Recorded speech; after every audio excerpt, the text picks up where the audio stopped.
Hello and welcome to another video. In this video I'm going to be, and in the accompanying blog post, I'm going to be talking about what we look to get out of RPGs beyond fun. In this first video I'm going to do two videos. This first video I'm going to focus on the quality of fun, and in the next video I'm going to talk about long-lasting fun and the longevity of campaigns in RPGs. Because we play RPGs to have fun, right? And that's granted. And so often we hear this argument that, well, if we're having fun, then that's good enough, isn't it?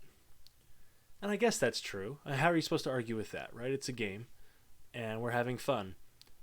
And yet, why are we putting in so much effort if it's really only about having fun?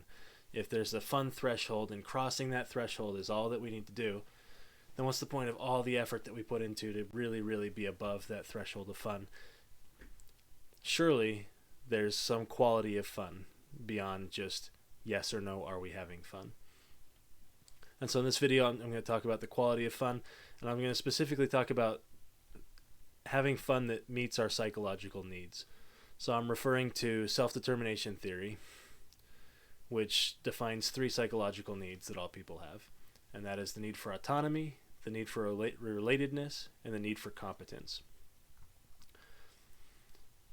I'm going to argue that these things are necessary to RPGs as well, in order for the fun to be the highest quality fun possible. So first, let's talk about autonomy. People have a psychological need for agency, to have be able to make choices, and for those choices to be meaningful. In the game, this comes out as players being responsible for their own actions and being able to have control over their characters. And by that I don't mean being able to just say, yes, my character can do whatever they want, and that means I have absolute control, because at that level of control, there is no control, and there's no competence, but we'll talk about that later. This is being able to make choices and have realistic consequences in the world, and that satisfies your need for autonomy. Without that, players don't get that psychological need from play, and it lowers the quality of the fun of the experience that they have. Second, relatedness. It's a social game, right? So there is some extent to which there's going to be relatedness by default playing in an RPG. However, I like to think of relatedness as trust in the context of an RPG, saying that the ability to trust your fellow players to be on your side, and to trust your dungeon master not to be cheating either for or against you.